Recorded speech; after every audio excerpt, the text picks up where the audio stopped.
चुप रहिए, चुपचाप रहिए। सभापति महोदय, इन लोगों को दिखता नहीं है। उनके नेता तो बेचारा पूरा जीवन काल में 50 गो रन पूरा नहीं कर पाया। साल ऐसा ब्लॉक आपने किया है कि आपको बताने की जरूरत नहीं तो हम कहानी सुनाने लगेंगे। कोई काम किए थे, फालतू बात है। और उसके बाद से ही तो काम किया जा रहा है जी। शाम के अंदर भी कोई घर से बाहर नहीं निकलता था, कहीं जाने का रास्ता नहीं था। कि मैं लालू जी के साथ भी काम किया, लेकिन कभी लालू जी ने यह नहीं पूछा कि सरकार में बैठे हो तो कुछ काम कर रहे हो कि नहीं। खाली ऐसे ही इन लोगों के बीच में आ गए हैं, एमएलसी हो गए, बेमतलब की बात बोलते। बोलिए, पूरा बात बताइए। ठीक है सर, पूरी बात बताइए। लोग कोई काम नहीं किए थे और कितना काम हम लोगों ने। जी सर। लेकिन नीतीश कुमार जी के राज्य में रोज पूछा जाता है कि काम कितना बड़ा है, और आज रोज आगे बढ़ाने का काम किया जाता है। 2005 तक बिहार में एक भी मेडिकल कॉलेज नहीं। लालू प्रसाद जी हो, राबड़ी जी हो, सबके सरकार चली, और पूरे बिहार में इंफ्रास्ट्रक्चर की स्थिति क्या थी सब लोग जानते हैं। पूरी तरह इंफ्रास्ट्रक्चर का काम पूरी तरह बंद था। गरीबों की चिंता करने वाला कोई दूसरा नहीं है। आदरणीय मुख्यमंत्री नीतीश कुमार जी के नेतृत्व में नौकरी देने के लिए जमीन लिखाता हो, वो पार्टी ये कहती है, ये अपने आप में दुर्भाग्य है। उनके नेता तो बेचारा पूरा जीवन काल में 50 गो रन पूरा नहीं कर पाया। ये विनियोग बजट के तौर पर भी कल विधानसभा में पारित हुआ और आज आपके बीच में आया हूं। और आज पूरी तरह हमारा जो लक्ष्य है उसकी प्राप्ति के लिए देश के यशस्वी प्रधानमंत्री नरेंद्र मोदी जी का सबका साथ, सबका विकास, सबका विश्वास और सबका प्रयास, और बिहार के लोकप्रिय मुख्यमंत्री आदरणीय नीतीश कुमार जी के न्याय के साथ विकास के जो संकल्प हैं, उसको प्रेरणादायक शक्ति के तौर पर कार्य मानता है। और आज कई माननीय सदस्यों ने अपने विचार रखे। मैं सिर्फ एक आंकड़ा बताना चाहता हूं कि जहां 2004-05 में जो स्वयं माननीय सदस्य ने बताया कि 23,885 करोड़ का बजट था, उसको 2025 में बढ़कर 3,17,000 करोड़ का बजट आदरणीय नीतीश कुमार जी के नेतृत्व में बढ़ाने का काम है। और यह पूरी तरह वित्तीय अनुशासन का परिचायक भी है। और जैसा कि आप देख रहे होंगे कि 2024-25 में जहां राजस्व बचत के तौर पर हम लोगों ने टारगेट करके 1,121 करोड़ रुपया इसमें टारगेट रखा, और इस वित्तीय वर्ष में जो 2025-26 का बजट है, इसमें हम लोगों ने राजस्व बचत के तौर पर लगभग 9,000 करोड़ रुपया रखने का काम किया है। यह पूरी तरह अनुशासन में है। जो 3% का सकल राज घरेलू उत्पाद है, उसके फिजिकल डेफिसिट के तौर पर जो 3% के अंदर रखने का है, उस चुनौती को भी हम लोग पूरी तरह देखने का काम कर रहे हैं। जैसा कि कई माननीय सदस्यों ने अपने विचार रखे, स्पष्ट है कि कृषि उत्पादन के क्षेत्र में कई सेक्टर्स में हम लोगों ने विंडो खोला है। पहले आदरणीय मुख्यमंत्री जी ने धान अधिप्राप्ति, गेहूं अधिप्राप्ति का काम शुरुआत किया, और अब इसको आगे भी बढ़ाने का काम हम कर रहे हैं। अब हम लोग तो एमएसपी के माध्यम से, जो आदरणीय सुनील जी ने कहा कि एनसीएफ और नेफेड के माध्यम से हम लोगों ने अरहर का, मूंग का और उड़द का, इसको भी खरीदने का निर्णय लिया है। और मैं आश्वस्त करता हूं पूरे सदन को कि 15 मई के पहले इसकी पूरी व्यवस्था भी खड़ा करने का काम हम लोग करेंगे, और ये कोऑपरेटिव सेक्टर के माध्यम से ही किया जाएगा। तो स्वाभाविक है, अब 15 साल ऐसा ब्लॉक आपने किया है कि आपको बताने की जरूरत नहीं तो हम कहानी सुनाने लगेंगे तो 15 साल पे ही चले जाएंगे। तो मेरा ये मानना है कि बिहार के इंफ्रास्ट्रक्चर को, बिहार के रेवेन्यू को बढ़ाने के लिए, तो आप समझ लीजिए, तो एकदम स्पष्ट है सभापति महोदय, इन लोगों को दिखता नहीं है। लोग कोई काम किए थे, फालतू बात है, और उसके बाद से ही तो काम किया जा रहा है जी। शाम के अंदर भी कोई घर से बाहर नहीं निकलता था, कहीं जाने का रास्ता नहीं था, और कहीं रास्ता था, चुप रहिए, बिना मतलब की बात कर रहे हैं। खाली ऐसे ही लोगों के बीच में आ गए हैं, एमएलसी हो गए, बेमतलब की बात बोलते। बोलिए, पूरा बात बताइए, ठीक है सर, पूरी बात बताइए। ये लोग कोई काम नहीं किए थे, और कितना काम हम लोगों ने जी किया। सर। और स्पष्ट तौर पर मैंने तो कल भी सदन में कहा कि मैं लालू जी के साथ भी काम किया, लेकिन कभी लालू जी ने यह नहीं पूछा कि सरकार में बैठे हो तो कुछ काम कर रहे हो कि नहीं। लेकिन नीतीश कुमार जी के राज्य में रोज पूछा जाता है कि काम कितना बड़ा है, और आज रोज आगे बढ़ाने का काम किया जाता है। और इनको पता नहीं है, मैंने कल भी समझाया, इनके नेता को समझाया। ये लोग कहते थे, अच्छा धन्यवाद। आज समझिए कि ये कहते थे कि 2005 के पहले बिहार में कुछ नहीं था क्या। लेकिन आप इस याद कीजिए, आजादी के पहले से पीएमसीएच बना, और 1979 में जब सरदार कर्पूरी ठाकुर जी बिहार के मुख्यमंत्री हुए, उनके समय कुछ मेडिकल कॉलेज बने, उसके पहले कुछ मेडिकल कॉलेज बने। लेकिन 1980 से लेकर 2005 तक बिहार में एक भी मेडिकल कॉलेज नहीं, एक भी नहीं खुला।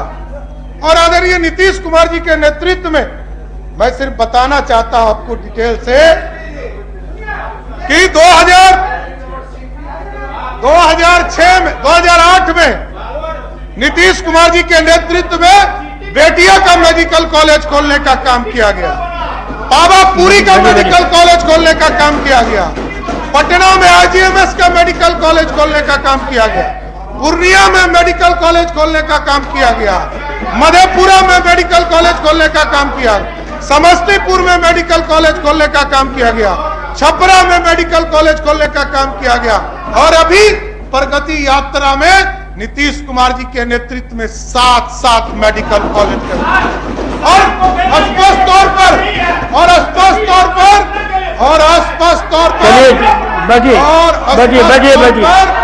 आगे भी अभी आपको बताना चाहता हूं कि 2 प्राइवेट सेक्टर में मेदांता का हॉस्पिटल पटना में जमीन देकर मेडिकल कॉलेज के लिए स्थापना के लिए दिया गया।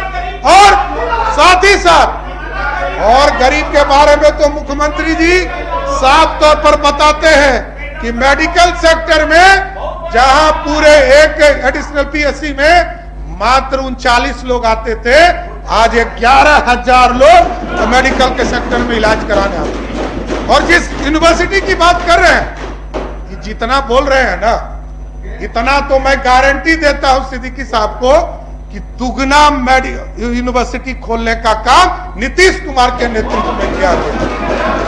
एकदम पूरी तरह स्पष्ट है। ये लोग देखिए, सभापति महोदय एक नाम आपको लिस्ट उपलब्ध करा दें, आपको जानकर। अरे इस सदन से पास है, यहीं पर हम लोग देखे हुए हैं, तो नाम क्या बताना है? सभापति महोदय ये कह रहे थे कीचड़ फेंक रहे। अरे कीचड़ फेंकेंगे तभी तो कमल खिलेगा। अरे कीचड़ फैलेगा तो गोबर अरे गोबर वाली पार्टी है तो हम क्या करें, गोबरे फेंकना पड़ेगा ना। आप देखिए पूरी तरह लालू प्रसाद जी हो, राबड़ी जी हो, सबके सरकार चली, और पूरे बिहार में इंफ्रास्ट्रक्चर की स्थिति क्या थी सब लोग जानते हैं। पूरी तरह इंफ्रास्ट्रक्चर का काम पूरी तरह बंद था। ठीक है, बैठिए।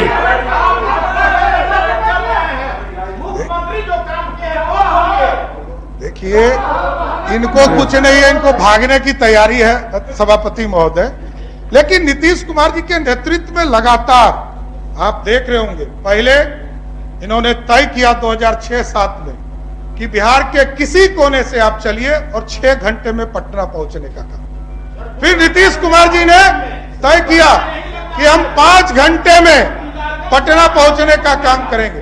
और इस बार हम लोगों ने बजट में तय किया कि अब 4 घंटे में पटना पहुंचाने का काम किया जाए। और अब इनको पता क्या है, ये चारों तरफ इंफ्रास्ट्रक्चर नहीं देख रहे, ये अपने घर से चलते हैं, आधा घंटा में भाषण आप नहीं दीजिएगा, आधा घंटा में पटना पहुंचा। भाषण नहीं दीजिए, तो इसलिए इनके पास कुछ नहीं है, सरकार का ये है ये में।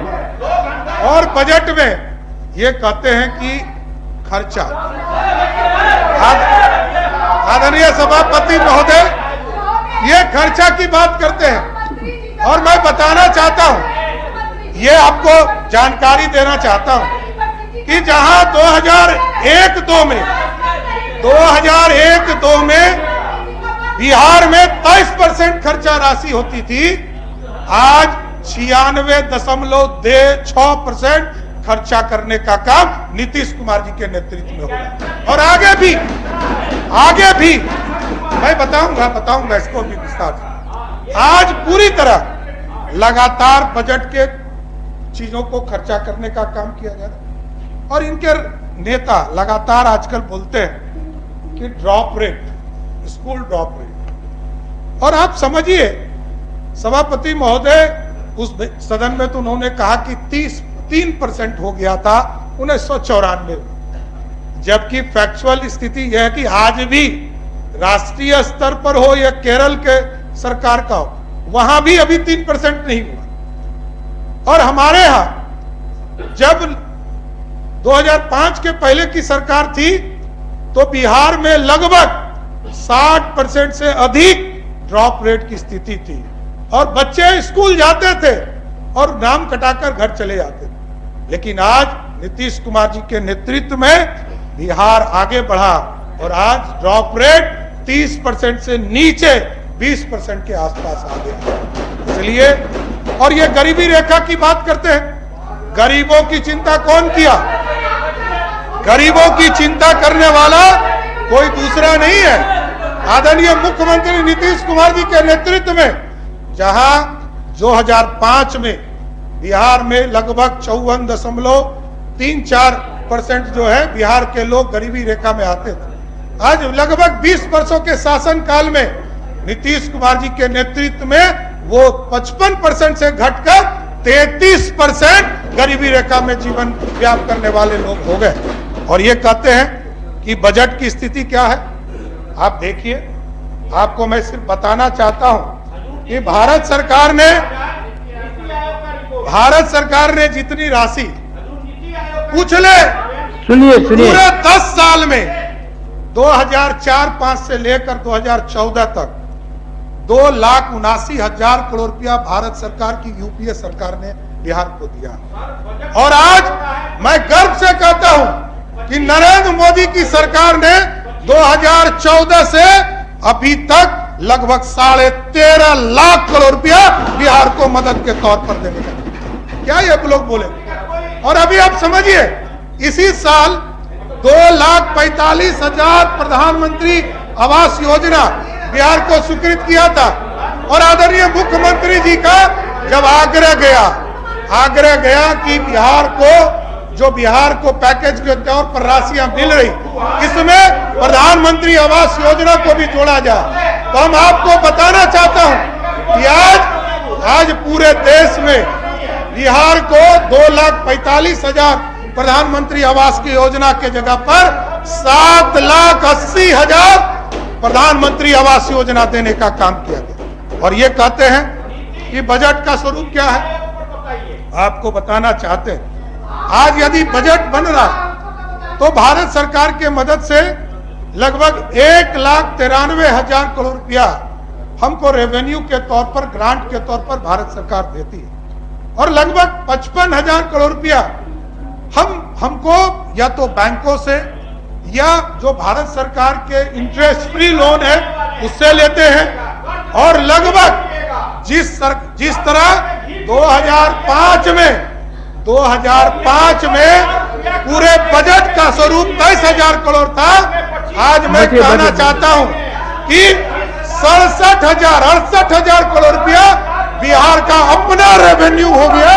ये बढ़ाने का काम बजट सरकार इसलिए आज पूरे बिहार में लगातार बिहार के काम को, विकास को बढ़ाने का काम कर रहे हैं। और ये कहते हैं घुसखोरी, ये कहते हैं अब जो आदमी जिस पार्टी का नेता मंत्री बनाने के लिए जमीन लिखाता हो, जिस पार्टी का नेता विधायक का टिकट देने के लिए जमीन लिखाता हो, नौकरी देने के लिए जमीन लिखाता हो, वो पार्टी ये कहती है ये अपने आप में दुर्भाग्य है।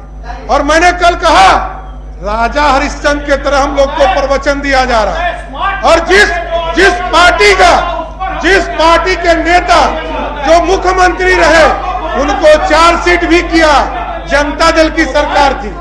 और जब वो जेल गए तब भी जनता दल की सरकार थी। और आज भी रोज वो जेल जाने का काम कर रहे हैं। इसलिए मैं तो जाइए देखिए, आज लगभग नीतीश कुमार जी के नेतृत्व में सभी सेक्टर में लगातार छात्रवृत्ति के लिए, और आप देखे होंगे सभापति महोदय अपने 15 साल में लोग छात्रवृत्ति नहीं बढ़ाए। नीतीश कुमार जी ने पूरे बिहार के छात्रों को, चाहे दलितों को, अब तो नौकरी जो व्यक्ति जिस पार्टी के द्वारा नौकरी जो है सिर्फ जमीन लेने के बाद ही दिया जाता हो, वो कर रहे हैं। और नीतीश कुमार जी का शासन ऐसा है, बैठने कौन कह रहा है? नीतीश कुमार जी के राज्य में, जहां नीतीश कुमार जी के शासन काल में, आप याद कीजिए सभापति महोदय, 2005 के पहले 1990 से लेकर 2005 तक बिहार में मात्र 94,000 लोगों को सरकारी नौकरी दी। नीतीश कुमार जी के शासन काल में 2005 से लेकर 2020 तक 7.5 लाख लोगों को सरकारी नौकरी देने का काम। और 2020 में जब 7 निश्चय पार्ट 2 आदरणीय मुख्यमंत्री नीतीश कुमार जी ने घोषणा किया, तब से आज तक लगभग 10 लाख को सरकारी नौकरी दे चुके नीतीश कुमार की सरकार। और आगे नीतीश कुमार जी ने घोषणा किया है कि पहले 10 लाख सरकारी नौकरी, 10 लाख रोजगार देने की बात थी। अब आदरणीय नीतीश कुमार जी ने कहा है अब 50 लाख रोजगार और सरकारी नौकरी देने का काम किया जाएगा। ये हाफ सेंचुरी पुराने का काम किया जाएगा, क्योंकि उनके नेता तो बेचारा पूरा जीवन काल में 50 गो रन पूरा नहीं कर पाया, लेकिन हमारे नेता तो लगातार हाफ सेंचुरी मारने का काम कर। ये लोग कहते हैं खटारा बिहार। हम तो ये कहना चाहते हैं कि आदरणीय नीतीश, चाहे वो पढ़ने के लिए बच्चों की चिंता कर रहे हो, उसको छात्रवृत्ति देने का काम नीतीश कुमार की सरकार कर रही है, और अब तो इसको आगे बढ़ाने का काम नीतीश कुमार जी ने कहा। अभी 14 डिग्री कॉलेज की स्वीकृति आदरणीय मुख्यमंत्री जी ने दिया, और अभी तय किया है हम लोगों ने बजट में। इसी बजट में जब आप चाबी देंगे तो आगे 350 डिग्री कॉलेज हम सभी ब्लॉक में खोलने का काम पूरे राज्य स्तर पर करने का काम किया जाए। इसके साथ साथ अध्यक्ष सभापति महोदय, कई चीजें आपने देखा होगा कि हम प्रदेश में खेल की भावना को भी बढ़ाने का काम किया जा रहा है। सभी प्रमंडल स्तर पर हम खेल गांव बनाने का भी काम कर रहे हैं, और लगभग 7,000 पंचायतों के अंदर हम फील्ड बनाने का भी काम किया जाएगा, जिसके माध्यम से खेल की स्पर्धा बढ़ेगी। हम स्पोर्ट क्लब बनाने का काम पंचायतों में कर रहे हैं, और पंचायत को राशि देकर पूरा फोकस करेंगे कि खेल के सामग्री भी उसको उपलब्ध कराएंगे, जिसके माध्यम से खेल की स्पर्धा हमारे पंचायत लेवल पर बढ़ सके। अभी सर्वेश जी ने कई महत्वपूर्ण चीजों की जानकारी दिया है। मैं जरूर आपको आश्वस्त करता हूं, उनसे मैं जरूर वार्ता करूंगा, चाहे वित्त संशोधन की बात हो, पशुपालन में अच्छे सुझाव उनके प्राप्त हुए हैं, जरूर उसको जोड़ने का काम करूंगा। इसके साथ साथ कई सेक्टर्स आपने देखा होगा, हम लोगों ने कंप्यूटिंग और स्टोरेज हैक हो जाता है, कई चीजों को हैक करने का काम भी कई स्तर पर हो रहे हैं। तो हम लोगों ने इसका भी पूरा डाटा सेंटर को डिजास्टर रिकवरी सेंटर के तौर पर एक पूरा डाटा का एक पूरा सेंटर बनाने का काम करेंगे, जिसके माध्यम से वेबसाइट, पोर्टल, एप्लीकेशन, ये सारी चीजों की व्यवस्था करने का काम किया जाए। इसलिए अध्यक्ष सभापति महोदय, लगातार बिहार के विकास को जिस तरह नीतीश कुमार जी ने बढ़ाने का काम किया है, ये अद्वितीय है। इस तरह का विकास, खासकर जिस तरह बिहार को एक बाहर निकालने का काम किया, गरीबों के राज से बाहर निकालने का काम किया और ये प्रगतिशील बिहार बनाने का काम किया है। इसलिए इस बजट में जो विधेयक है, विनियोग बजट, इसको मैं पारित करने की स्वीकृति के लिए आपके आग्रह करता हूं, जिसके माध्यम से बिहार को गति दिया जा सकेगा और नीतीश कुमार के नेतृत्व में जो बिहार है और आगे बढ़ सके, इसके लिए मैं स्वीकृति चाहता हूं। आप सभी सदस्यों से स्वीकृति का आग्रह करता हूं कि इसको स्वीकृत करके बिहार के विकास को आगे बढ़ाने का काम कीजिए। बहुत बहुत धन्यवाद। धन्यवाद।